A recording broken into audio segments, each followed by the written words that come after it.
moyen, j'étais en train de me dire: «Bon, si j'essaye d'être le plus, positif possible et que je me dis que peut-être que Fati va encore les dribbler». Vous connaissez comment Fati aime dribbler tout le monde. Est-ce qu'il y a moyen que Fati va trouver de dribbler le Kagamistan et dribbler les Américains encore à partir de cet accord?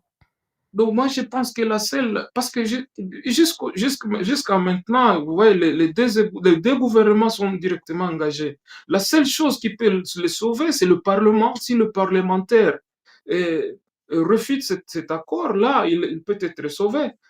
Parce qu'il ne peut pas imposer, lui ne peut pas imposer, parce qu'il est là, c'est le président congolais.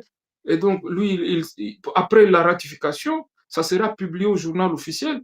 Et donc, on suivra toute la procédure parce qu'il y a quand même une procédure qui doit être respectée.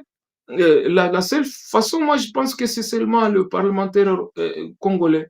Mais tel que moi, je vois, bon, je ne sais pas comment il va s'en sortir, hein, et parce qu'il se met vraiment la corde au cou, la corde au cou, je ne sais pas comment il va s'en Je sortir. me disais Parce que que, peut-être, sa façon de s'en sortir, hein, si même il nous écoute, c'est cette histoire d'exiger que le Kagamistan doit quitter doit dégager l'armée rwandaise du territoire Congo et qu'il y a ce 3 mois de délai, hein, vous voyez? Est-ce que le Kagamistan va dégager? Donc c'est-à-dire que l'armée rwandaise doit dégager du territoire Congo et tous ces petits groupes armés là du M23 doivent disparaître dans 3 mois.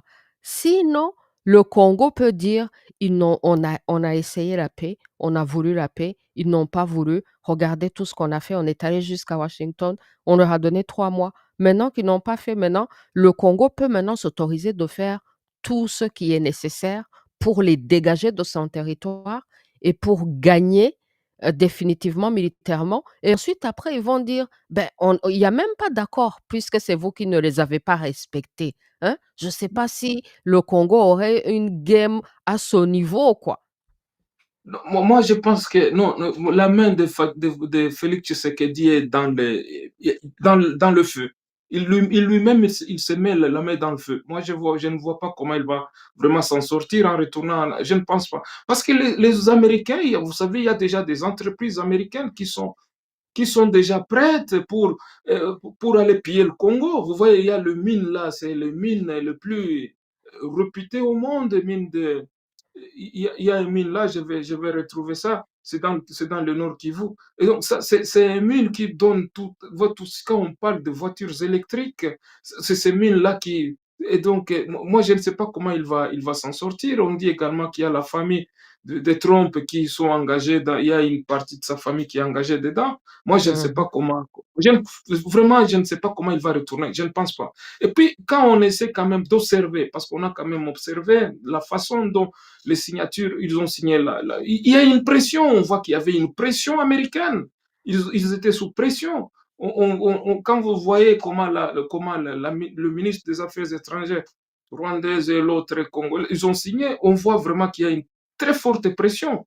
On a observé, et puis les vrais gagnants, on a vu les photos, on ne trompe pas. Et Mmh. puis il y a également l'expression corporelle, ça ne trompe pas. On voit que les Américains sont contents, il y a les Rwandais le Kagamistan qui est content, et puis les perdants, vraiment, ce sont les Congolais.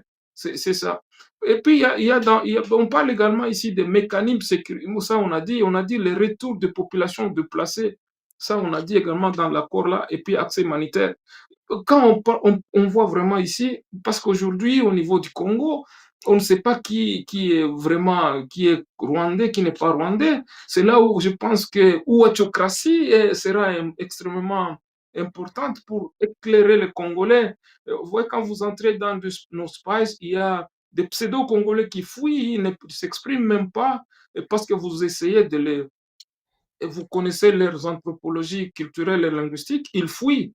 C'est là, parce qu'au Congo aujourd'hui, il n'y a pas de carte d'identité, et donc ça va poser des problèmes. Et il y a certains, je ne sais pas comment ils vont procéder, mais je pense que ça va créer beaucoup, beaucoup de problèmes.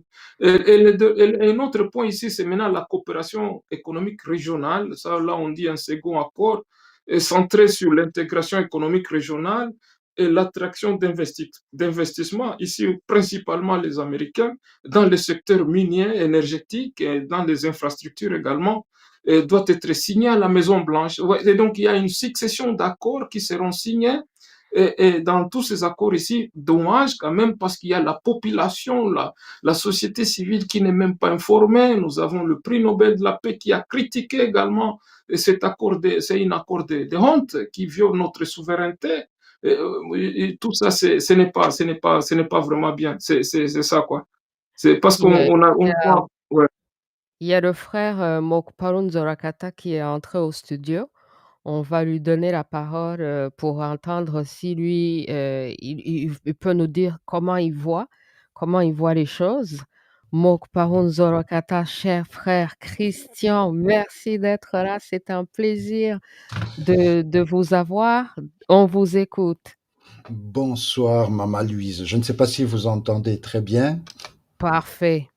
Ah ben, c'est une journée, en fait, on a deux sentiments. C'est une journée exceptionnelle pour certains Congolais et d'autres, ils ont quand même une frustration. Et c'est vrai que c'est la signature de cet accord, de mon point de vue. De mon point de vue, il y a d'abord un préalable. C'est tout ce qui concourt à la paix doit être soutenu. Ça, c'est le préalable. À partir du moment où il y a une action qui va vers la paix n'est pas soutenue, à ce moment-là, ça ne veut pas dire que le processus il est mauvais, c'est que on ne veut pas atteindre la finalité de la paix. Ça, c'est c'est le préalable. Même si c'est bancal, même si c'est mal ficelé, même s'il y a des insuffisances, le fait de entamer un processus en vue d'obtenir la paix doit être salué. Ça, c'est la première des choses. La deuxième des choses, de mon point de vue, c'est que, et c'est un enseignement qu'on retient parce que les Congolais, moi je suis, comme je dis toujours, je suis un vieux Zaïrois de l'époque, et lorsque je vois l'indépendance du Congo, pendant 5 ans, nous avons vécu avec la mort de Lumumba, la déstabilisation, puis l'arrivée de Mobutu, et après Mobutu, la déstabilisation, je retiens de l'histoire du Congo, c'est que, comme Mobutu lui-même lui disait, le Congo est prêt à signer même avec le diable pour avoir la paix et l'unité de son pays. C'est vrai que les États-Unis peuvent paraître comme le diable, il a déjà été, c'est lui qui a tué Lumumba, c'est Clinton qui est à la base de toutes ces déstabilisations, mais le fait d'être pragmatique en disant qu'est-ce qu'on a comme autre alternative à part celui qui a causé le désordre, de le côtoyer, de le coller jusqu'à ce qu'il repart ou bien qu'il corrige le désordre qu'il a fait. Si on n'accepte déjà pas ça, c'est difficile d'accepter tout l'accord qui s'est passé et même les articles de cet accord. Il faut déjà partir de l'hypothèse que le diable, on est obligé de signer avec le diable pour avoir la paix. Parce que le diable, c'est celui qui est à la base de toute cette destruction de notre région. C'est valable pour le Congo, c'est valable pour le Rwanda, c'est valable pour Museveni. Toute cette région a été déstabilisée à cause de celui que j'appelle le diable, c'est l'idée de Clinton. Donc, pour résoudre ça, on a deux choix. Soit on trouve un autre partenaire, mais qui sait peser et qui est capable de résoudre, ou soit on compose avec le diable, on le côtoie, on l'amadoue, on fait ce qu'on peut pour obtenir la paix. Ça, c'est, pour moi, ce sont comment je vais dire, les cadres sur lesquels on doit déjà se mettre d'accord, qu'on soit rwandais, qu'on soit congolais, qu'on se mette déjà d'accord sur ce point-là. C'est-à-dire, pour l'instauration de la paix dans notre région, on est obligé de traiter avec la personne qui est le pyromane. Maintenant, au niveau de l'accord soi-même, au niveau de l'accord, il y a des éléments qui sont des éléments, des pierres angulaires qu'il faut répéter, mais pour certains, ça paraît léger, mais c'est très, très important. Je vais prendre un exemple simple. Le fait de réécrire dans l'accord qu'on respecte l'intégrité territoriale de la RDC, ou on respecte l'intégrité territoriale de la RDC, pour un Congolais, il va trouver en disant « Ah oui, c'est barbant, puisqu'on répète la même chose. » Mais celui qui est rwandais, il va peut-être pas voir quelle est l'importance de ce mot-là. Supposons qu'après Tshisekedi, vous avez un président qui veut vraiment régler des comptes en disant que le Rwanda a été à la base de début de balkanisation de la RDC et que vous avez un président congolais qui vient qui dit écoute, je vais balkaniser le Rwanda en créant un Tutsi-land et un Hutu-land. C'est cet accord ici qui va le bloquer parce que il ne peut pas se mêler de ce qui se passe au Rwanda. Donc, lorsque nous regardons simplement d'un côté, mais il faut voir aussi de l'autre côté à quoi ça nous engage et à quoi ça engage le Rwanda. Donc, lorsqu'on fait l'analyse de cet accord, il y a des éléments, lorsqu'on regarde en tant que Congolais, on peut trouver des insuffisances. L'accord, elle n'est pas parfaite. Cet accord deviendra parfait au moment de son application. Les modalités d'application, la manière dont ça va être appliqué et tout le mécanisme qu'on va mettre en place pour l'application. Je vais prendre un exemple pour le M23. À partir du moment où le Rwanda retire ses militaires, le problème de M23 change de nature. Ça change de nature, pourquoi? Parce qu'à ce moment-là, l'État congolais a les mains libres. A les mains libres par rapport au M23. Parce que quiconque soutient le M23, à ce moment-là, c'est une forme de déclaration de guerre envers la RDC. Pour le moment, c'est pas possible parce que la RDC est en situation de faiblesse. Parce que lorsqu'on voit les choses en situation de faiblesse de la RDC, on demande plus. Mais ce qu'on oublie, c'est que cette situation de faiblesse, elle sera pas toujours là. On a vu ça avec le Japon et la Chine. Le Japon a colonisé la Chine pendant 100 ans. Est-ce que vous pensez que si les Chinois veulent vraiment faire payer aux Japonais les 100 ans de colonisation, vous imaginez le désastre? Donc, quelque part, cet accord, elle n'est pas parfaite, mais elle est gagnant pour le Rwanda et aussi pour la RDC, pas dans l'état actuel, c'est dans le futur. C'est choquant ce que je peux dire par là, parce que je viens d'un débat aussi, il y a quelqu'un qui parle de, dans cet accord, il semblerait que nos minerais vont être transférés au Rwanda et, non. Non, puisque le Rwanda reconnaît la souveraineté de la RDC, nos minerais, nous l'utilisons comme nous voulons. Cependant, si nous sommes dans le cadre dans le cadre de la coopération régionale, si nous ne possédons pas des usines, nous pouvons passer un accord et les faire raffiner au Rwanda ou en Angola. Le problème, c'est que, comme c'est le nom Rwanda, nous sommes braqués. Mais nous pouvons aussi les faire en Zambie. Nous pouvons aussi le faire en Angola. Mais c'est parce que en fait, il faut vraiment se rendre compte que dans notre analyse, en tant que Congolais, il faut faire une analyse froide, une analyse sans parti, une analyse rationnelle, et c'est très difficile parce que nous sommes blessés.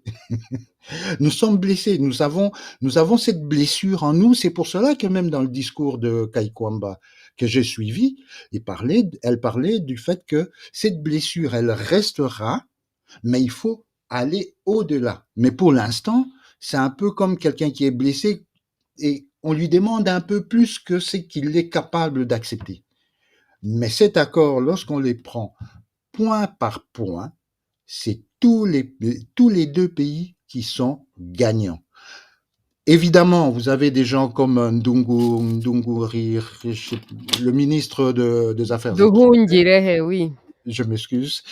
Ce monsieur-là fait toujours de l'interprétation. Évidemment, entre l'interprétation que vous faites et la signature que vous avez mise, ben, il n'y a pas photo, c'est la signature qui prime. Ils peuvent interpréter comme ils veulent, mais c'est la signature qui prime. Et mon point de vue en tant que Congolais à cet instant, c'est que cet accord, c'est un bon accord et c'est une base sur laquelle nous devons progresser. Et c'est vrai que le gros du travail, c'est du côté congolais. Le travail du côté rwandais, c'est un, de se retirer, deux, de ne plus se mêler des affaires intérieures du Congo. Mais le Congo lui-même, il a pas mal de travail encore à faire. Il y a beaucoup de travail à faire, mais cela n'exclut pas que le résultat sera positif. Et c'est pour cela que, pour moi, mon sentiment à moi, c'est que je suis satisfait et à défaut de mieux, on a déjà une base et ça mérite de débouchonner une bouteille de champagne. C'est mon point de vue. Oui, Bon, on va écouter aussi le frère symphorien qui va voilà. vous répondre sur Oui, une chose, et puis il va donner son avis. Entre-temps, gardez ma petite question là-dessus. Qu'est-ce oui, qui va faire que le Kagamistan va respecter cet accord? Parce que il n'a pas respecté les accords internationaux et les autres accords qui existaient déjà. oui.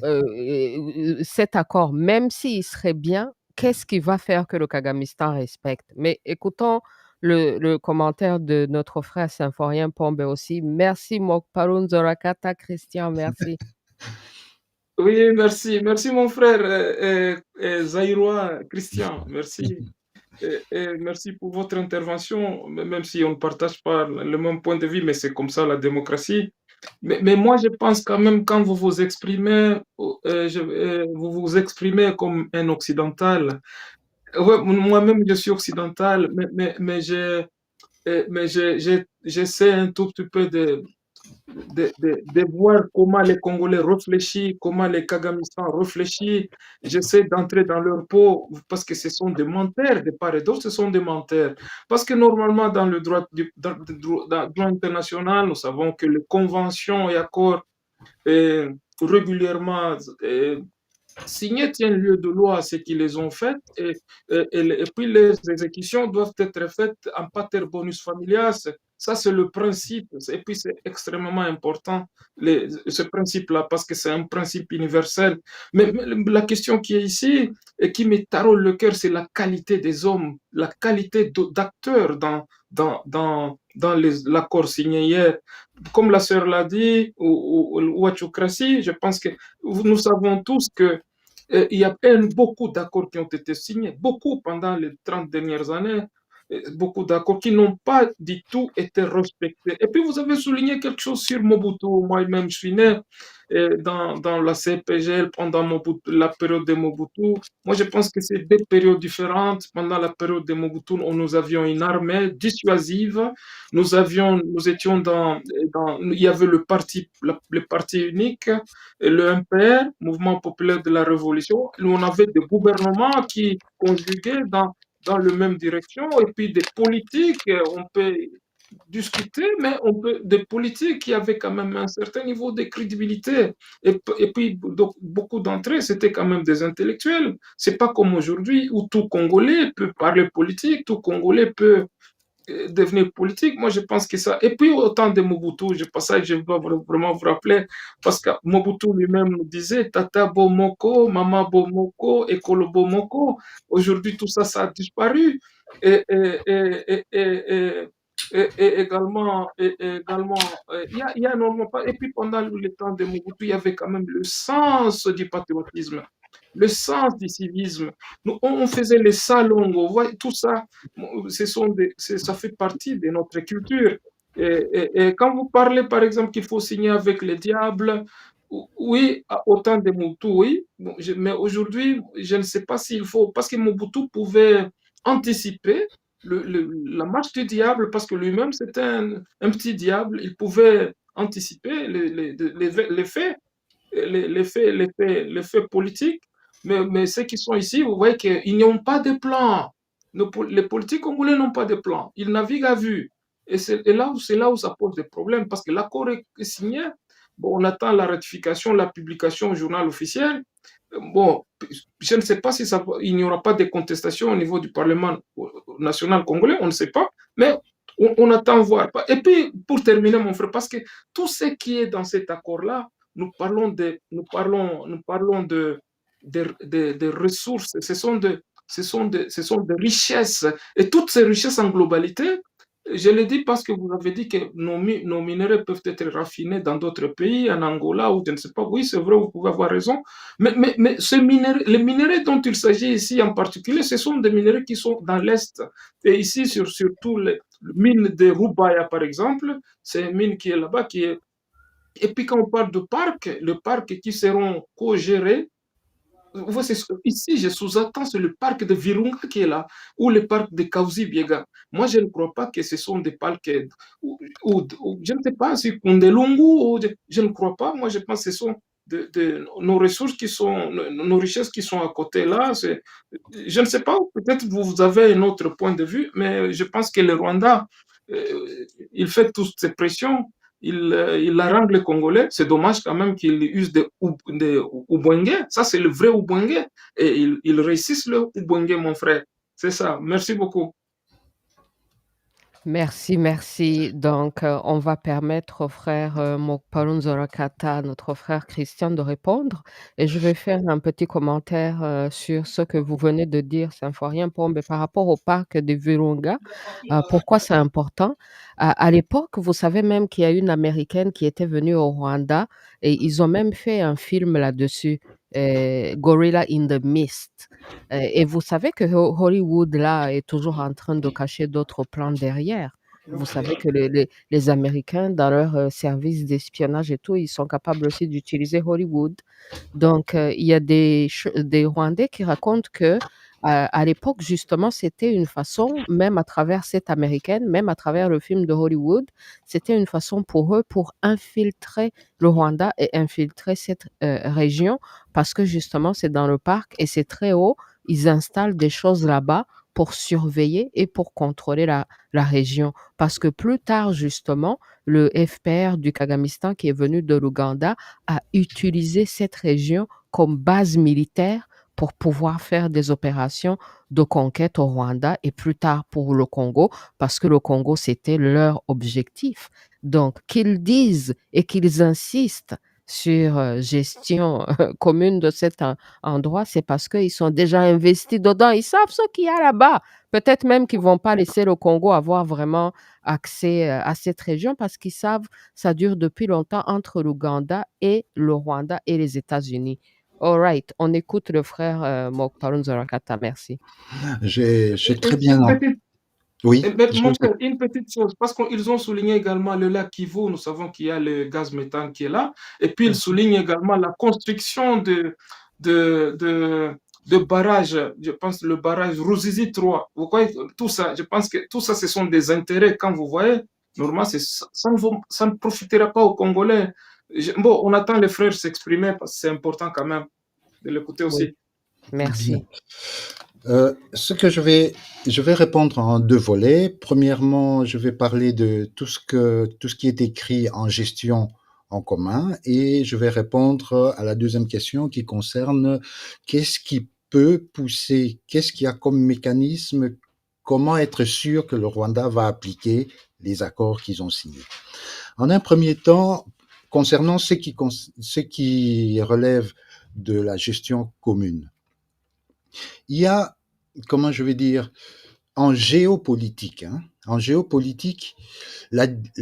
déjà la politique, c'est la gestion de la cité. Mais la géopolitique, c'est la gestion de la cité en fonction des contraintes géographiques. Donc, en tenant compte de ces éléments-là, le parc Virunga, lorsqu'on parle de la co-gestion, ce n'est pas qu'on crée un holding dont les actionnaires sont le Rwanda et la RDC, pour gérer le parc. Ça serait carrément perdre la souveraineté de la RDC. Ce n'est pas vrai. Ce n'est pas on crée un mécanisme du type holding avec deux côtés, un côté la RDC et l'autre côté le Rwanda qui gère l'entièreté du parc. Non, ce n'est pas cela. La gestion ensemble, c'est simplement le fait de pouvoir avoir un regard au niveau transfrontalier de ce parc-là. C'est-à-dire que, par exemple, n'est pas aller chercher les gorilles au Virunga pour les amener, par exemple, au Rwanda. C'est ça la gestion commune, de mon point de vue. Au niveau du lac Kivu, la gestion commune, c'est le problème de cette gestion commune, nous l'avons, que ce soit avec l'Ouganda sur le lac Idi Amin, que ce soit avec l'Ouganda sur le lac Mobutu, que ce soit avec le Rwanda sur le Ruzizi et sur le lac Kivu.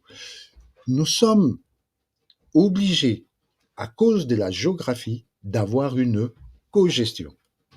C'est-à-dire, chacun doit être limité, doit être dans son domaine, n'est pas aller empiéter sur l'autre.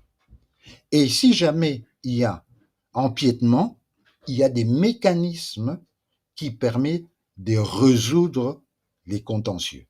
C'est un peu comme le contentieux qu'on a, par exemple, entre le Congo et le Burundi au niveau des Gatumba, par exemple. Parce qu'à l'époque, le Ruzizi, lorsqu'il était tracé, il était tracé suivant le bras de Ruzizi le plus important, mais avec les années passant, le Ruzizi, le bras qui était le plus petit, est devenu plus grand. Donc, il y a des mécanismes sur lesquels on peut se retrouver les deux parties pour régler ces problèmes-là. Donc, ce sont ces mécanismes-là qui feront autorité en cas de problème entre les deux parties. Mais ce n'est pas une co-gestion du type, on a une entité, et cette entité-là a deux actionnaires qui gèrent l'entièreté du domaine. Non. C'est le même problème qu'on a eu, par exemple, à l'époque avec Ruzizi 1. Ruzizi 1, il s'appuie d'un côté sur le sol congolais et de l'autre côté sur le sol rwandais. Le Ruzizi, le barrage hydroélectrique, il est géré par les deux côtés avec une entité et une répartition de quantité d'électricité équitable d'un côté comme de l'autre. Donc ce n'est pas on crée une société qui s'appelle Barrage de Ruzizi avec deux actionnaires qui vont avoir la mainmise sur l'entièreté du domaine. Non. C'est vraiment, ça c'est quelque chose à vraiment bien insister sur ce point parce que nous sommes braqués. Je vous dis, à partir du moment où on écrit une co-gestion, tant qu'on n'a pas établi tous les détails de cette co-gestion-là, automatiquement, le sang, ça bouillonne directement, on réagit au quart de tour. Et ça, je comprends parce que il faut avoir la tête froide pour pouvoir bien analyser. Ça, c'est au niveau de tout ce qui est co-gestion, parce que cette histoire de co-gestion, comment dire ça? Les Congolais ne réalisent pas à quel point ce pays a été complètement détruit. Les Congolais ne réalisent pas, parce que tous ces mécanismes existaient. Mais tous ces mécanismes ont été complètement effacés à partir de l'événement de Kabila le Père. Il a tout démantelé. Et maintenant, ce qu'on a fait, on a passé 30 ans dans un pays qui était un pays, mais qui n'a pas la structure. En fait, un pays, c'est comme un corps et vous avez l'administration qui est la colonne vertébrale. Mais la colonne vertébrale, si elle n'est pas solide, si elle n'est pas debout, elle ne sait pas porter tout le corps. Et le Congo, c'est un corps dont la colonne vertébrale, donc le squelette, n'existait plus. Donc, il faut reconstruire tout ça. C'est pour cela que on est très impatient, on est très, comment je vais dire, on démarre au quart de tour lorsqu'on a quelque chose qui n'est pas encore explicité au moindre détail. On commence à faire des analyses en allant dans tous les sens parce qu'on a toujours cette crainte-là. Maintenant, au niveau de la deuxième question qui concerne la coercition, c'est-à-dire si jamais le Rwanda n'applique pas cet accord, qu'est-ce qui va se passer? Eh ben, si jamais le Rwanda n'applique pas cet accord, il va se retrouver en difficulté parce que les mêmes personnes qui le soutenaient sont les mêmes personnes qui vont le sanctionner. Comment est-ce qu'ils vont les sanctionner? Le Rwanda risque 3 sanctions. La première, c'est avoir une guerre ouverte, cette fois-ci, une guerre ouverte cette fois-ci. Or, lorsque je parle de guerre ouverte, le Rwanda a toujours tenu, parce que le Rwanda avait un grand frère derrière son dos. Ce que je suis en train de montrer là, c'est la même chose qui s'est passé au Moyen-Orient. Un petit est allé taper sur un grand parce qu'il avait son grand frère derrière le dos. Et le Rwanda, c'est la même chose. C'est un petit qui est allé taper sur un grand parce qu'il avait un grand frère derrière son dos.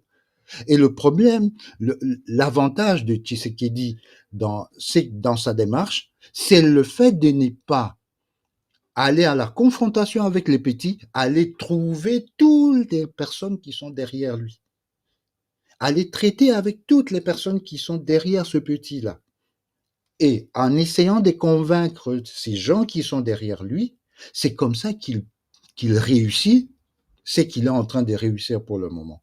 Mais s'il était venu en confrontation envers le petit sans qu'il ait passé par les grands qui le soutiennent, ben ça aurait été peine perdue. C'est pour cela que même moi j'étais partisan d'une attaque directe, confrontation directe avec le Rwanda, mais en fait le principe était il fallait d'abord déconnecter le Rwanda de tout ce qui se cache derrière, à ce moment-là, mettre le Rwanda à nu. Et avec cet accord, le Rwanda, s'il n'exécute pas, il n'a rien comme appui derrière. Il sera amené à exécuter, à moins qu'ils aient le côté suicidaire. À ce moment-là, qu'ils n'exécutent pas, les conséquences seront automatiques. Par exemple, le Rwanda sera coupé des SWIFT. Or, le Rwanda coupé du SWIFT, le Rwanda, c'est pas la Russie. Il fera pas 3 mois. Ça veut dire tout ce qu'il y a comme transfert, ça ira à l'eau. Je prends deuxième exemple. Au Rwanda, on utilise beaucoup le dollar. Si le Rwanda n'exécute pas, la RDC peut faire valoir à ce moment-là ses droits et avec l'appui des États-Unis, les États-Unis peuvent aussi décider que le Rwanda n'utilise pas le dollar. Donc ce sont des possibilités, toute une série de possibilités qui sont derrière, à moins que le Rwanda soit suicidaire. Mais je crois que ces gens-là, ils ne sont pas suicidaires. Vous savez, on dit toujours, celui qui commet des meurtres, lorsqu'il est devant quelqu'un qui a un couteau, il passe son temps à supplier, à pleurnicher. Et c'est la même chose. Le Rwanda n'est pas suicidaire. Ils sont très pragmatiques. Et en étant pragmatiques, ils savent très bien qu'ils seront amenés à appliquer ces principes et cet accord. Le seul truc, c'est qu'ils vont essayer de jongler à gauche, à droite, mais sur l'essentiel, ils seront amenés à retirer leurs troupes. Le côté congolais, je sais, mon frère, je sais très bien qu'à l'époque de Mobutu, vous aviez des gens comme Kamanda, vous aviez des grands intellectuels qui savaient, qui réfléchissaient, qui avaient une vision par rapport à ce pays-là. Il faut savoir que pendant 30 ans, notre pays, on n'a pas rêvé notre pays pendant 30 ans. Lorsque je discute même avec les intellectuels, les gens qui sont proches de la politique, il y a un vide abyssal. Il manque 3 choses dans notre pays. Un, notre propre identité. Vous savez, un pays, même si aujourd'hui on a la paix, pour qu'on puisse se mettre debout, nous devons nous baser sur notre identité. Mais nous n'avons plus d'identité. Nous avons un reliquat d'identité qui date de l'époque du Zaïre, mais nous n'avons pas notre identité. Cette identité-là, c'est à cause de tout ce qu'on a connu qui a fait que cette identité est partie en déliquescence. Deuxième élément qu'on n'a pas, et c'est pour cela que je dis que le travail sur les Congolais, c'est un travail énorme. Deuxième élément, nous devons avoir comment on appelle ça, presque je vais dire, une idéologie, une pensée. Comment le Congolais rêve du Congo. Tous les hommes politiques, tous ceux qui font de la politique au Congo, il y a très peu qui peuvent te dire, nous avons une projection de 10 ans, de 20 ans. Il n'y a pas. Il n'y a pas. À l'époque du Zaïre, on avait Objectif 80, on avait Mobutu nous avait sorti un truc là, c'était le septennat. Donc, il y avait des projections. Au Congo, nous n'avons pas des projections. Nous devons le construire. Qu'est-ce que nous rêvons du Congo dans 10 ans? Nous n'avons pas. Et ce problème va se poser aussi au Rwanda. Pourquoi? Parce que pour le moment, tout le monde est focalisé au départ de Kagame. Kagame, ça ne va pas éternel. Il va partir. Il va partir. J'ai presque envie de parier, mais comme je n'ai pas des millions, j'ai presque envie de parier dans 3 ans, il partira. Mais il y a un travail qui doit être fait en amont. S'il part, qu'est-ce qu'on fait?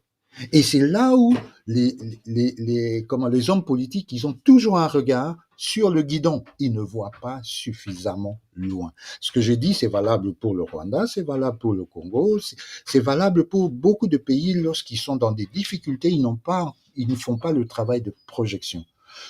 Troisième élément qui est avec la RDC, et là, je vais vraiment insister, c'est le fait que la RDC est dans une démocratie. Or, un pays, lorsqu'il a vécu ce que nous avons vécu, elle se remet debout très vite lorsqu'elle est dans une structure verticale avec, je vais dire, une structure presque dictatoriale. Lorsque vous êtes dans une démocratie, ça prend énormément de temps. Donc, lorsque vous dites qu'il y a des personnes, des intellectuels ou des hommes politiques capables, en fait, il y en a, mais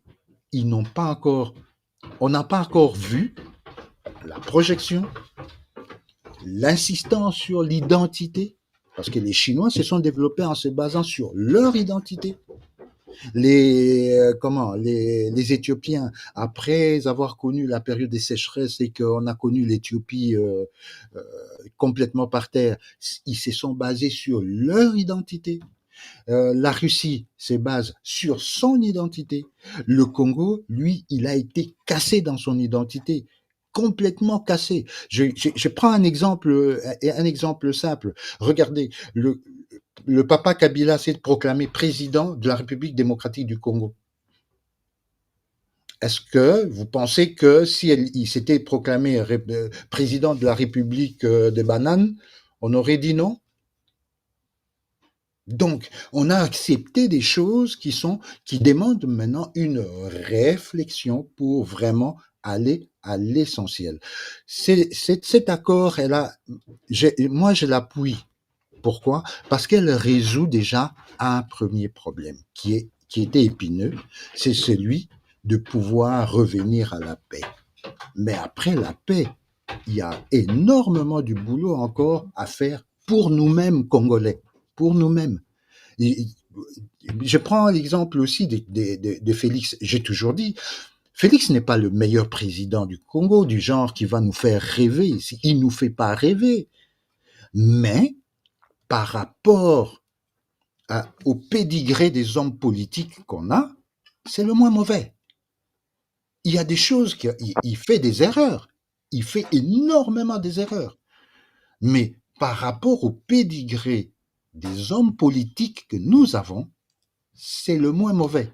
Alors, mieux vaut aller avec ce moins mauvais jusqu'à l'échéance de 2028 et remplacer par Tshisekedi plus 1, plutôt que le combattre maintenant et au risque d'avoir un Tshisekedi moins 1. Parce que moi, je fais partie de la génération de Mobutu qui disait que on était dans l'optique du dégagisme, c'est-à-dire il doit dégager. Mais on n'avait pas préparé l'après. Et une fois qu'il a dégagé, qu'est-ce qu'on a eu? Et lui-même disait, après moi, ça sera le déluge. Lorsqu'il est parti, qu'est-ce qu'on a eu après? C'est ça la base de ma réflexion, du fait qu'il faut qu'on soit très pragmatique. Il y a des choses qu'on ne veut pas. Il y a des choses sentimentalement, on le sent, on le vit pas, on l'accepte pas. Par exemple, aller signer avec les États-Unis, sachant que Clinton, c'est lui qui est à la base de tout ça. Humainement, c'est compréhensible. Mais il y a quelque chose que nous, les Africains, nous devons apprendre. C'est que l'Occident, ils réfléchissent de manière froide.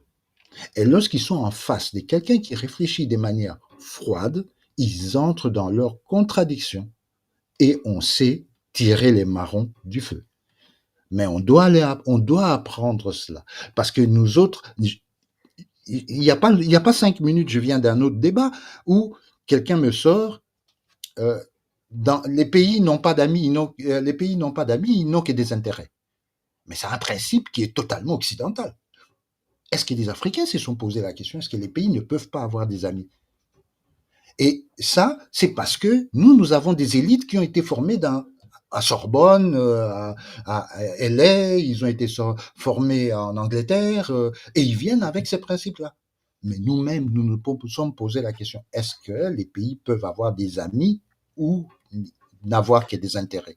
Donc c'est tout un travail que nous devons faire, mais ce travail viendra simplement après avoir instauré la paix. Et cette paix-là, nous devons composer même avec le diable, même si on l'aime pas, on doit arriver à retirer la paix de ça. Donc si le Rwanda n'applique pas cet accord, il sera confronté aux mêmes personnes qui le soutenaient. Parce que ces mêmes personnes qui les soutenaient signent cet accord parce qu'ils ont intérêt. Et comme chez eux, c'est l'intérêt qui prime, ils vont sacrifier le Rwanda s'il le faut. Et ils n'hésiteront pas. Voilà, Non, c'est mon ça. frère, je vois que vous êtes très optimiste. Bon, je ne vais pas, c'est de votre droit d'être optimiste, mais moi, moi, je problématise quand même certains concepts utilisés. Mhm. Parce que vous dites que la République démocratique du Congo est une démocratie. Non, Mhm. moi, frère, je pense que vous relativisez, c'est de votre droit. Et puis vous dites également, oui, on partage énormément de choses, parce que quand vous dites par exemple que le pays manque d'identité, oui, je pense que je l'ai dit également, Mhm. le pays manque de vision, oui, vision commune, ça manque également, mais tout ça, ça doit être construit. C'est là où vous voyez, parce que l'accord est là, l'accord a été signé, peut-être ça sera ratifié, publié au journal officiel, et Mhm. donc il faut la mise en application de cet accord-là. C'est là où il faut des hommes. Il faut des hommes valeureux qui ont de plans, je pense que vous l'avez dit, parce qu'il n'y a pas de plan également d'applicabilité de cet accord-là. Oui, les Américains, je suis tout à fait d'accord, ils vont sanctionner, ils ont plusieurs types de sanctions. Je pense que Trump l'a dit, il n'est pas entré en détail, mais il y aura des sanctions. Et puis, Mhm. ce sont des gens très violents. Ils vont s'imposer de Mhm. plusieurs façons. Je pense qu'ils viennent de le faire en Asie. Et ne blaguent pas pour là. Je pense qu'ils vont s'imposer de cette façon-là. Mais, mais maintenant, s'agissant de... Parce que je vois vraiment, quand vous vous exprimez, bon, on voit qu'il y a la CEPGL. Pour moi, il y a la CEPGL qui entre dans votre façon de... Parce que je vois, il y a il y a quand même, parce que quand vous parlez, je vois, il y a, vous référez sans dire quelque chose sur l'intégration, là, parce que dans la CPGL, il y avait la paix, la sécurité, et puis circulation des personnes et de leurs biens, et puis l'intégration, c'est dans l'intégration sous-régionale, c'est là où il y avait beaucoup de projets, projets par exemple d'électrification, je pense que vous l'avez dit, électrification, il y avait des sociétés et des structures dans la région et pour par exemple, l'électrification de la région.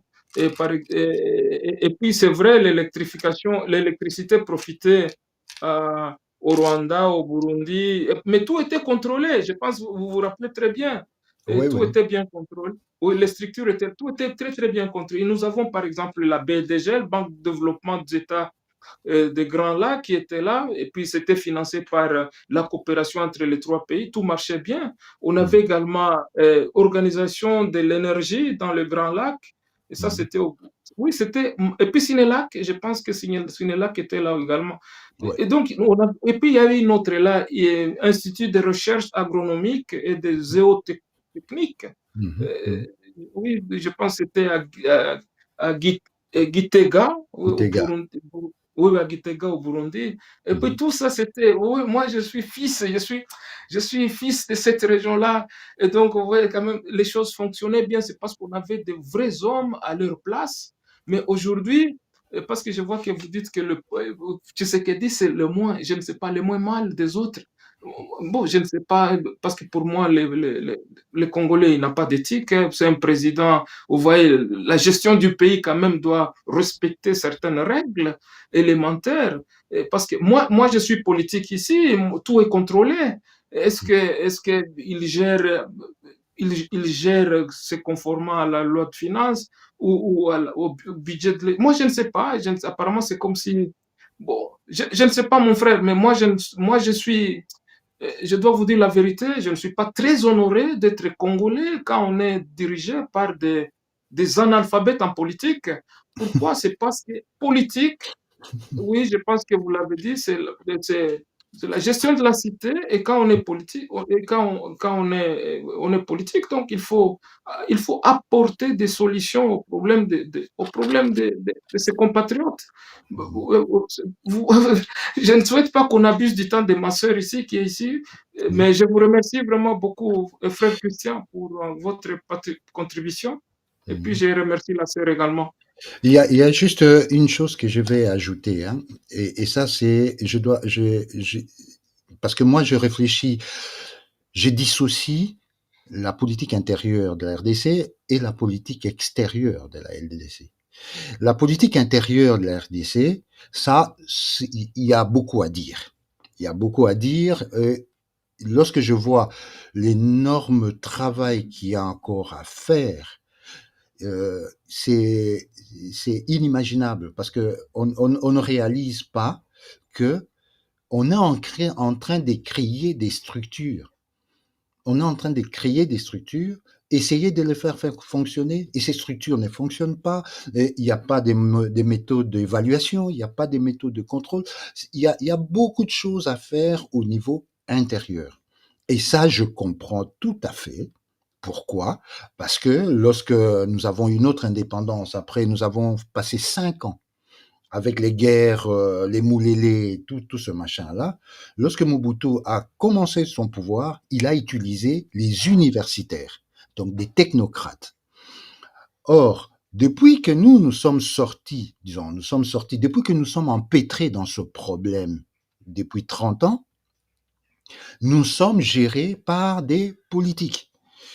Or, les intérêts du politique et les intérêts des technocrates ne sont pas convergents. Parce qu'un technocrate, il est évalué au résultat. Un politique, il n'a pas cette contrainte du résultat. Parce que quelqu'un peut mal faire et gagner les élections. On en a vu au Congo, hein, il y a pas photo. Donc, faire la dissociation entre la politique intérieure et la politique extérieure. La politique intérieure, nous avons énormément de travail. Et ça, je ne tiens pas à évaluer qui que ce soit. Je sais que il y a énormément de travail. Mais sur le plan extérieur, le travail effectué par cette administration ou ce gouvernement ou par Tshisekedi, c'est un travail que moi, lorsque je vois d'où on vient et les résultats qu'on a actuellement, en tout cas, on devait passer des 0 à 10, mais même si on est passé des 0 à 6, mais on a quand même avancé. C'est de ça que je suis content. Et lorsque vous parlez du CPGL, il faut savoir que le CPGL vient de la volonté des chefs d'État, c'est-à-dire des gens qui s'entendaient très bien, qui ont pris la décision de construire la CPGL.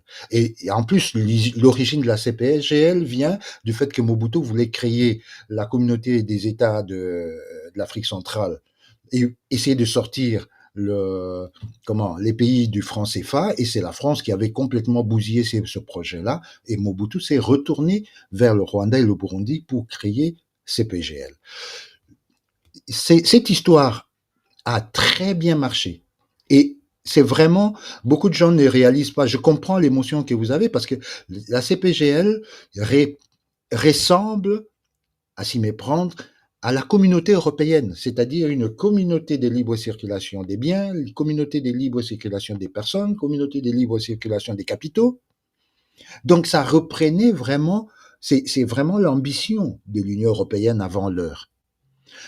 Mais pour remettre cela en marche, il faut que les chefs d'État, il faut que nos chefs d'État puissent être en symbiose. Or, le bas blesse, c'est que tant que Kagame sera là,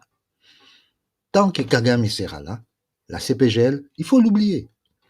Et tant que Kagame sera là, l'Afrique des Grands Lacs ne retrouvera pas l'unité, la paix, la tranquillité qu'elle avait avant.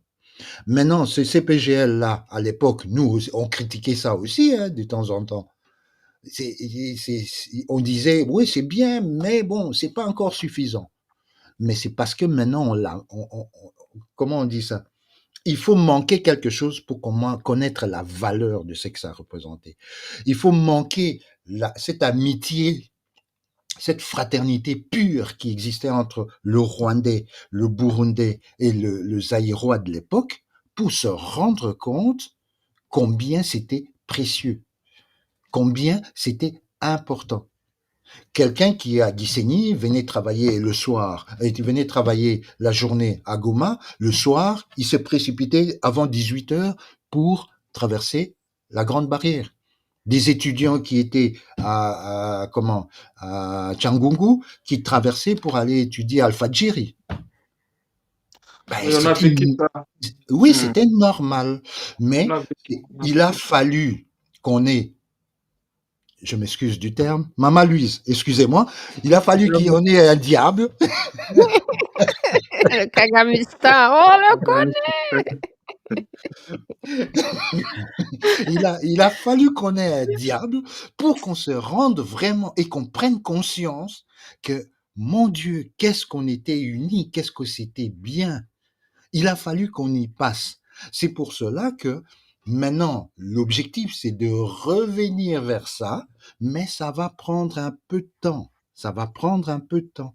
Et la condition sine qua non pour qu'on soit dans la démarche de revenir vers une amitié, une fraternité, la vie en commun, cette unité-là entre les Congolais, les Rwandais, les Burundais, la condition sine qua non, il faut que le FPR n'existe plus. Tant qu'il existera, nous ne reviendrons jamais à ce niveau-là.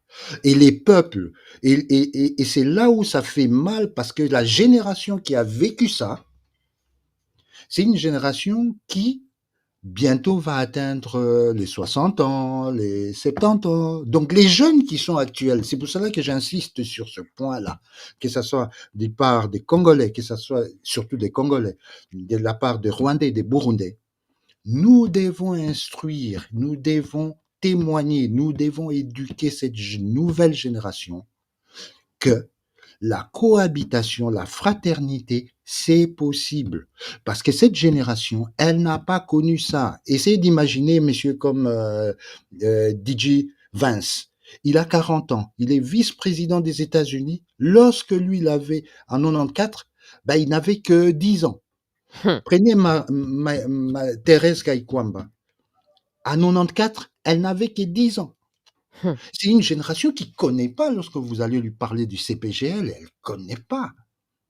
Donc, c'est pour cela que ceux qui ont vécu ça, ils ont un travail d'information, un travail énorme. Nous devons bâtir des ponts, nous devons instruire, nous devons témoigner.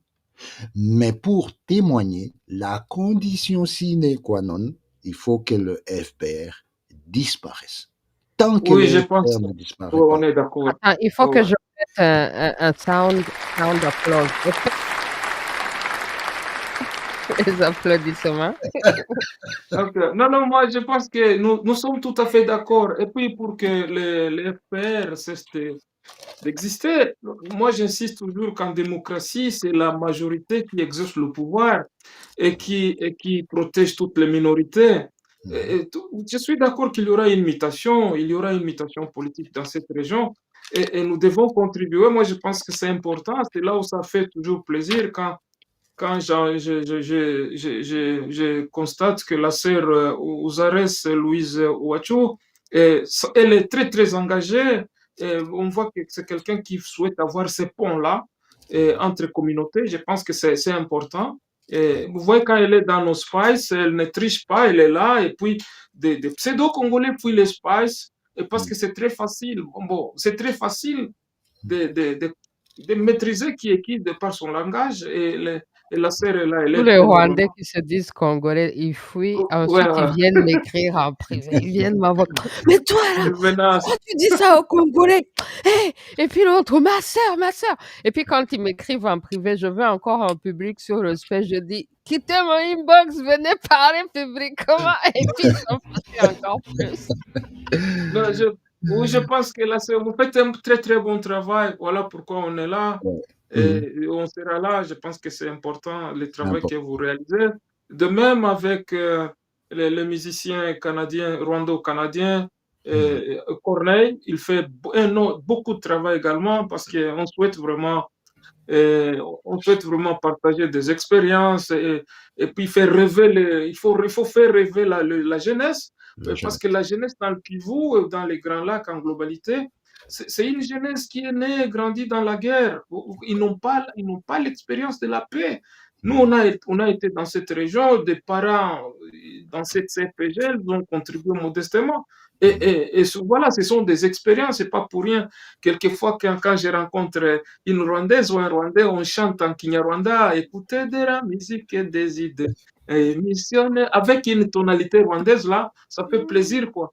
Et Mhm. parce que c'est une musique quand même qu'on entendait à la radio Rwanda, et puis ça faisait énormément plaisir. Oh Amaramba, Amaramba, Biarimana, Perezida, Emerembe, Umaramba, Murama et Murwanda. Ça fait énormément plaisir parce que ça me rappelle tout le Rwanda, j'ai circulé, ça me rappelle beaucoup, beaucoup, beaucoup de souvenirs. Et pour Mm. ajouter un élément, c'est là où je dis que il y a, il y a, il faut lui rendre un peu de mérite. C'est le courage de Tshisekedi d'avoir dit ouvertement, mais de manière vraiment sans embâche, dire que le peuple rwandais ne sont pas nos ennemis. Cette phrase-là, c'est tellement important pour la conscience, pour le graver dans les cœurs de cette jeunesse congolaise, parce que cette jeunesse congolaise, elle est blessée, elle a presque tout le temps envie d'en découdre. Alors, le fait que le président de la République le dise ouvertement, c'est valable pour les Rwandais, les Burundais. Dire que ce sont nos frères, ils ne sont pas nos ennemis. Rien que pour ça, il faut franchement reconnaître le mérite. Parce que si ces phrases n'existaient pas, même si on avait réglé le problème, parce que moi, je sais, ma grande, ma grande crainte, hein, c'est quoi? C'est que l'Afrique, nous avons eu, moi, lorsque j'étais à l'école secondaire ou à l'école primaire, on disait la population du Zaïre, c'est 30 millions d'habitants. Nous avons retenu ça, 30 millions d'habitants. Aujourd'hui, nous sommes 120 millions d'habitants. Ça veut dire que plus de la moitié ou 70%, ils sont jeunes. Et ces genres de phrases, ce sont des phrases qui restent et qui préparent la génération future à une collaboration. Sinon, si ces phrases n'existent pas, ça serait l'hécatombe. C'est pour cela que Tshisekedi, que je dis toujours, il n'est pas le meilleur, mais croyez-moi, il est le moins mauvais. Il est le moins mauvais. Et à défaut d'avoir une Mercedes, si tu as un petit VW, eh ben, tu sais déjà te déplacer. Voilà. Mon frère, moi je pense que bon, Tshisekedi, c'est un Congolais. Tout Congolais peut, s'il remplit les conditions, postuler comme président. Mais moi, je n'aime pas les mensonges. C'est ça le mensonge répétitif. Je pense qu'à la fin, ça détruit et puis ça détruit même la jeunesse. C'est ça, parce qu'à tout moment, vous savez, un politique, quand il use quand il use, c'est pas tout le temps des logorées, non, ça diminue un tout petit peu l'intégrité de l'homme. Excusez-moi, Important. vous parlez Swahili. Vous entendez Absolument. Swahili? Ah Ndio, ben, mimi naongea eh, Kiswahili. kama unajua Mswahili, kama banasema uko nafanya politiki, inataka kusema nini? Uko No, nadanganya. haiko ile ya kusema bongo, no, no, no. No, Ben oui, no, no, maintenant, c'est pour te dire que la politique, elle n'est pas rationnelle. Moi, je suis de formation ingénieur. J'ai toujours eu beaucoup de difficultés à discuter avec les hommes politiques. Pourquoi? Parce que les hommes politiques, c'est la science humaine. Et en plus, ce n'est pas de la science, c'est de l'art. La politique, c'est l'art de gouverner la cité. Et puisque c'est de l'art, tu peux faire un discours aujourd'hui, tout le monde applaudit. 48 heures après, tu fais le même discours, tu reçois des tomates sur ton visage. Donc, par contre, en science, lorsqu'on dit que c'est un, c'est un. C'est pour cela que lorsque tu es rigoriste comme ça, dans la politique, c'est assez délicat. C'est assez délicat parce que moi, je crois que Maman Louise a déjà vu mes interventions, mes écrits sur des chats ou des choses comme ça. Je suis très pragmatique dû à ma formation, mais la politique, il a fallu vraiment sortir de l'idée que c'est une science, de dire que c'est un art, et l'art répond à des critères qui sont pas totalement rationnels. Et comme c'est pas totalement rationnel, il faut pas se focaliser sur le fait que si c'est 1, ça doit rester 1, si c'est 0, ça doit rester 0. Non. La politique, c'est quelque chose d'assez... Il y a des choses qui sont... J'ai déjà entendu, hein, même ici aux États-Unis, ou que ce soit même en Europe, quelqu'un qui te dit je vais traiter un problème dans sa globalité. Or, un technicien ne traite jamais un problème dans sa globalité. Il commence par les séquencer, les découper, traiter morceau par morceau, puis le résultat global sera positif. Mais les hommes politiques, ils traitent. Nous voyons ça. Hein, Mobutu, on voulait que la dictature parte, qu'on ait la démocratie. On a fait la conférence nationale. Ils ont passé leur temps à se régler des comptes. C'est pour te dire que la politique, c'est totalement autre chose. Mais pour nous autres, les simples citoyens, nous aimons bien des choses qui sont précises, simples à comprendre. Par exemple, pour le moment, l'accord de paix, nous comprenons que l'accord de paix, ça veut dire qu'il y avait une guerre, même si Ndunguri, le ministre des Affaires étrangères, dit que non, il n'y avait pas une guerre, mais pourquoi il a signé l'accord de paix? L'accord de paix, ça veut dire qu'il y avait une guerre et qu'on instaure la paix.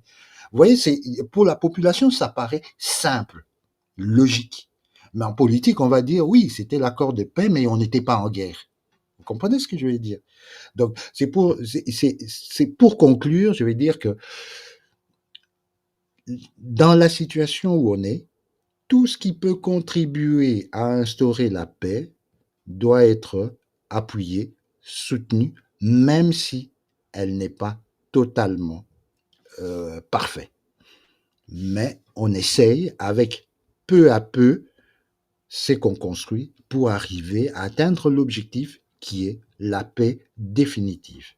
Et la paix définitive, moi je sais, et j'ai retourné le problème dans tous les sens, tant que le FPR sera dans la zone, faut oublier. Voilà, Merci, merci, j'ai merci. conclu par là, Maman Louise. Merci, merci la famille. Vraiment, merci d'avoir participé à ce débat. On va conclure même la partie français là-dessus. Depuis tout à l'heure, je demandais où est le win pour le Congo. Je pense que Mokparo Nzorokata, notre frère Christian, a réussi à nous montrer un tout petit peu sur le win congolais, qui est que le fait que au moins le pouvoir de Kinshasa a réussi à mettre à nu le Kagamistan qui a nié la présence de son armée ou qui nie depuis toutes ces années ou qui disait que c'est un conflit entre Congolais. Là, il est complètement mis à nu parce que le Rwanda est en train de négocier. Le Rwanda signe des accords. Ensuite, le fait que vous nous avez aussi rappelé que s'il n'arrive pas à respecter qu'il y aura des sanctions.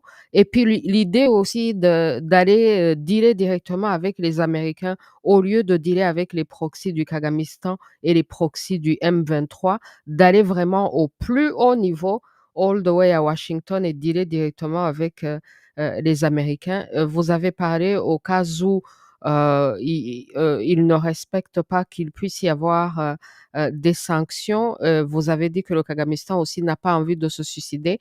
Et pragmatiquement parlant aussi, ça c'est vrai parce que, par exemple, dans le cas de Rusesabagina, quand il avait kidnappé Rusesabagina et que le monde entier s'était mobilisé, euh, et puis au début il disait non, non, jamais au grand, jamais je ne vais le libérer. Mais quand les gens ont fait la campagne et quand il a su qu'il va y avoir des sanctions, quand on a essayé de lui couper, surtout du point de vue financier, là, tout d'un coup, il a accepté, il a libéré Rusesabagina. Donc, espérons justement que tout ça va tourner positivement du point pour le Congo, parce que quand le Congo gagne, c'est toute l'Afrique qui gagne. Quand le Kagamistan gagne, il n'y a que le Kagamistan qui gagne. C'est même pas le Rwanda qui gagne, c'est le Kagamistan seulement. Espérons que ça va bien tourner. Il faut continuer à surveiller ça. Donc, je vous laisse aussi conclure. Et puis, justement, comme vous dites de la politique, que la politique, c'est un art, ça me rappelle que justement, quand j'étais à l'école de Sciences Po, là, un jour, j'ai remis mon examen et puis donc, le prof m'a remis ma note, c'était 98. Il m'a donné 98% et puis il m'a dit: «Excellent, mais vous êtes vraiment excellent, vous avez très bien écrit, vous avez très bien défendu, voilà, vous avez, la meilleure note que je puisse vous donner, 98%». Et puis je demande au prof: «Mais vous dites que je suis excellent, que c'est la meilleure note que vous pouvez me donner. Pourquoi vous me donnez pas 100%?» Et puis c'est excellent, c'est parfait, j'ai tout fait parfaitement. Mais vous me donnez 98, vous me félicitez. Pourquoi vous me donnez pas 100%? Et puis alors le prof m'a dit: «Oui, mais vous êtes en sciences politiques. En sciences politiques, là, on ne peut jamais avoir 100% parce que c'est un art, parce que même si vous faites un truc excellent comme pas possible, on peut pas vous donner 100%. Parce que qui sait, il y a toujours un 2% quelque part. Donc, quand vous dites que c'est la politique, ça me rappelle ça. Alors, je vous donne à chacun 1 minute pour conclure. Ensuite, on conclut la partie français. Merci, merci. Oui, le frère peut commencer s'il souhaite bien. Pour conclure, je dirais simplement que tout ce qui entre dans le cheminement vers la paix, que ce soit dans les négociations, que ça soit dans tout autre ordre, pour moi, de mon point de vue, ça doit être soutenu. Et c'est le Congo, surtout, et le Rwanda qui en sortira gagnant. Et tous nos problèmes internes seront réglés en interne, que ce soit au Rwanda, que ce soit au Congo, à partir du moment où chacun s'occupe de son propre pays, tout se mettra en place et la paix reviendra comme avant. Mais je conclurai toujours par cet adage que tant que le FPR, tant que Kagame sera au pouvoir, le Rwanda ne redeviendra pas le Rwanda que nous les Aïrois de l'époque, nous avions aimé, avec un grand drapeau, avec le grand R du vrai Rwanda. Tant que le FPR sera au pouvoir, ça n'arrivera pas. Et le Congo, il a beaucoup, beaucoup, beaucoup de travail à faire parce que c'était un pays complètement désarticulé, un pays complètement par terre. Et le travail qu'il y a à faire, il faut que nous, les Congolais, nous puissions en prendre la mesure et mettre beaucoup d'intelligence, beaucoup d'intelligence, sortir de la passion, mettre vraiment de l'intelligence pour construire notre pays. Nous avons une responsabilité africaine. Ce n'est même pas une responsabilité simplement de notre pays. Nous sommes, c'est vrai, nombrilistes, mais nous devons nous rendre compte que la pauvreté de l'Afrique, la déstabilisation de l'Afrique, tout passe par le Congo. Et nous devons prendre conscience de cela. Mobutu disait, ce n'est pas donné à tout le monde d'être congolais. Et il disait aussi que être congolais, ce n'est pas facile. Disons, être zaïrois, ce n'est pas facile. C'est parce qu'il avait la mesure de la responsabilité de notre pays vis-à-vis des autres Africains. Et nous autres Congolais, nous devons vraiment en prendre la mesure. Et la dernière chose pour conclure, nous devons travailler sur notre identité. Notre identité. Parce qu'il y a beaucoup de choses qui sont aberrantes. Je ne peux pas le dire ici, mais notre drapeau, c'est un drapeau qui vient de Stanley. On n'a pas notre propre drapeau.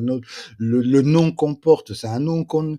Est-ce qu'on se posait la question, qui sommes-nous? Que voulons-nous être? Ce n'est pas comment tu t'appelles, c'est ça la question qu'on doit répondre. Pas comment on t'appelle, comment tu t'appelles.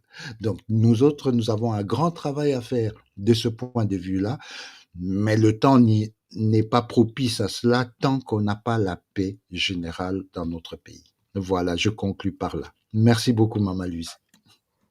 Merci, merci, le frère Symphorien Pombe, on vous écoute et par rapport Non, à vraiment, cette, je suis très, très content, ma sœur Louise, aux Ares, Louise Ouachou, et pour votre énergie, on doit le dire quand même, pour votre énergie, pour votre intelligence également, et pour la lumière, parce que vous avez une lumière qui éclaire non seulement la diaspora rwandaise de qualité, mais ça éclaire également les Grands Lacs. Et voilà pourquoi c'est important.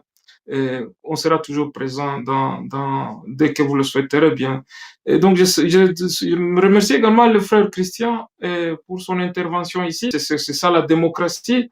Je suis assujetti à la démocratie, je suis scandinave. Et donc, c'est comme ça, on ne peut pas marier le même point de vue. On comprend que vous êtes optimiste. Moi, je ne suis pas optimiste. Je suis vraiment pessimiste, mais fondant quand même sur l'expérience des hommes politiques congolais qui manquent du professionnalisme, d'éthique et de la morale. Et je pense que c'est quand même important de le dire également. Et pour s'agissant de ces sujets ici en conclusion, je pense que Je suis tout à fait d'accord avec le docteur Denis Mukwege, le prix Nobel de la paix, qui s'oppose vigoureusement à l'accord de la paix signé entre la République démocratique du Congo et le Rwanda à Washington hier. Je pense que je rejoins vraiment parce qu'on ne peut pas signer les accords avec signer ce type d'accord sans justice, je pense que c'est important, les gens qui ont pillé nos ressources et qui aujourd'hui nous violent légalement notre souveraineté nationale. Et je loue cet homme-là parce qu'il fait quand même partie parce que nous avons parlé de la jeunesse congolaise en globalité dans les 30 dernières années et qui est né, grandi dans la guerre et qui est né, grandi avec des parents sexuellement violés ou carrément ils sont également orphelines. Moi, je pense que c'est important quand on a un prix Nobel de la paix, un modèle de société, et c'est important. Et donc, j'ai pris les esprits de nos ancêtres de garder cet homme qui fait la diplomatie pour le Congo en silence et qui est aujourd'hui persona non grata et chez lui à Bukavu. Merci beaucoup, ma sœur, et puis bonne soirée. Merci, merci la famille. Et donc pour conclure et aussi par rapport à ce que notre frère Mokpalu Nzorakata, Christian disait, par rapport à l'identité, je conseillerais aux gens ce livre. C'est un livre que j'ai découvert à travers justement, le space des Congolais, le space de Mutoana et Fabrice Djino, l'écrivain congolais Éric Mizélé qui était venu parler de son livre, Bendele. Alors, je l'ai acheté, le livre sur Amazon, je l'ai acheté, le livre Bendele, et je viens de le terminer parce que moi, je lis et quand je lis un livre, vraiment, je m'y mets, quoi. Je viens de le terminer, même si c'est un livre de presque 500 pages, donc 88 pages. Je viens de le terminer ligne par ligne, j'ai tout lu. Je le conseille parce que c'est un livre vraiment qui va contribuer à la Renaissance Congo, à la Renaissance de toute l'Afrique. Il parle de Bendele, il parle de l'histoire donc de nos ancêtres, il parle du Congo, de l'importance du Congo, de la vraie signification même du Congo, du Ngo, et la connexion entre évidemment le Congo et l'Égypte antique et toutes les autres civilisations, c'est magnifique. Quand Cheikh Anta Diop disait qu'il faut s'armer de connaissances jusqu'aux dents, ensuite arracher, notre patrimoine, lui là, vraiment ce livre-là, c'est comme une contribution d'armement qui va aider les gens à s'armer, comme ça ils peuvent arracher leur patrimoine. Donc vraiment donc pour retrouver l'identité, la vraie identité originale, glorieuse, qui fortifie, le Congo et l'Afrique. Ce livre-là, Bendele, est magnifique. Merci, merci la famille. Je vais passer dans la partie Kinyarwanda. En tout cas, merci infiniment d'avoir été avec nous, Symphorien Pombe et Mokpalu Nzorakata. Bisous, bisous. Merci, merci. Oh. Mahoro, amahoro, mahoro, mahoro. Amahoro, amahoro, on est ensemble. Amahoro, Ok, je passe en Amahoro. amahoro, on est Kinyarwanda ensemble, tout on de est ensemble, suite. on est Merci ensemble. la famille. All right.